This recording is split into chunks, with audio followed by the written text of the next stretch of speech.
नमस्कार, मी निकेत खामनकर आणि आपणा सर्वांचे जय किसान या यूट्यूब चॅनलवर स्वागत आहे।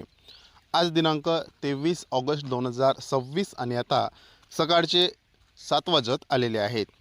शेतकरी मित्र हो, या व्हिडिओच्या माध्यमातून आज दिवसभरामध्ये आपल्या राज्यामध्ये कुठे कसं काय वातावरण राहणार आहे, कुठल्या जिल्ह्यांमध्ये पावसाची शक्यता आहे, याबद्दल आपण सविस्तरपणे माहिती जाणून घेणार आहोत। हा व्हिडिओ शेवटपर्यंत नक्की बघावा। शेतकरी मित्र हो, गेल्या 24 तासामध्ये आपल्या राज्यातील खास करून विदर्भ आहे, विदर्भातील बहुतांश जिल्ह्यांमध्ये आपल्याला मध्यम ते जोरदार स्वरूपाचा पाऊस पाहायला मिळाला आहे। त्यानंतर कोकण विभागामध्ये सुद्धा आपल्याला हलका मध्यम स्वरूपाचा पाऊस बहुतांश भागामध्ये प्रामुख्याने पाहायला मिळाला आहे। काल मध्यरात्रीपासूनच आपल्याला विदर्भ आहे, त्यानंतर मराठवाड्यातील काही ठराविक जिल्ह्यांमध्ये सुद्धा आपल्याला हलका मध्यम स्वरूपाचा पाऊस पाहायला मिळते आहे। आज दिवसभराचा जर विचार करायचा झाला तर विदर्भातील चंद्रपूर आहे, गडचिरोली आहे, या जिल्ह्यांमध्ये आपल्याला मध्यम ते जोरदार स्वरूपाचा पाऊस आज सायंकाळी मध्यरात्रीपर्यंत प्रामुख्याने पाहायला मिळू शकते। त्यानंतर भंडारा, गोंदिया आहे, नागपूर जिल्हा आहे, या ठिकाणी सुद्धा आपल्याला मध्यम ते जोरदार स्वरूपाच्या पावसाची आज मध्यरात्रीपर्यंत शक्यता आहे। त्यानंतर यवतमाळ आहे, सोबतच वर्धा आहे, या ठिकाणी सुद्धा आपल्याला हलका मध्यम स्वरूपाचा पाऊस सायंकाळपर्यंत पाहायला मिळू शकते। त्यानंतर अमरावती आहे, अकोला आहे, या जिल्ह्यांमध्ये सुद्धा आपल्याला हलका ते मध्यम स्वरूपाच्या पावसाची आज मध्यरात्रीपर्यंत शक्यता आहे।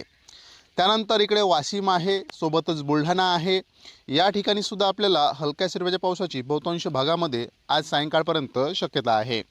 त्यानंतर आपल्याला इकडे नांदेड आहे, सोबतच परभणी आहे, हिंगोली आहे, सोबतच इकडे जालना साईडचा काही परिसर आहे, बीड साईडचा काही परिसर आहे, या ठिकाणी आपल्याला तुरळक भागांमध्ये आपल्याला हलका मध्यम स्वरूपाचा पाऊस, बहुतांश ठिकाणी आपल्याला हलक्या स्वरूपाच्या पावसाची या ठिकाणी शक्यता आहे। त्यानंतर परभणी आहे, सोबतच इकडे लातूर आहे, त्यानंतर इकडे धाराशिव आहे, सोलापूर आहे, सांगली आहे, या भागांमध्ये सुद्धा आपल्याला बहुतांश ठिकाणी आपल्याला तुरळक ठिकाणी आपल्याला हलक्या सरींची दाट शक्यता आहे।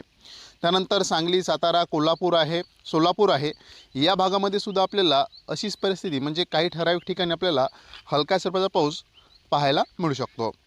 त्यानंतर कोकण विभागाचा जर विचार करायचा झाला तर आपल्याला रत्नागिरी आहे, रायगड आहे, सिंधुदुर्ग आहे, त्यानंतर मुंबई आहे, ठाणे आहे, पालघर आहे, सोबतच नाशिक जिल्ह्याचा घाट परिसर आहे, या ठिकाणी आपल्याला बऱ्याचशा ठिकाणी हलका स्वरूपाचा पाऊस तर काही ठराविक ठिकाणी आपल्याला मध्यम स्वरूपाच्या पावसाची शक्यता आहे। त्यानंतर पुणे जिल्ह्याचा घाट परिसर आहे, सातारा जिल्ह्याचा घाट परिसर आहे, या ठिकाणी सुद्धा आपल्याला हलका मध्यम स्वरूपाचा पाऊस काही ठराविक ठिकाणी प्रामुख्याने पाहायला मिळू शकते।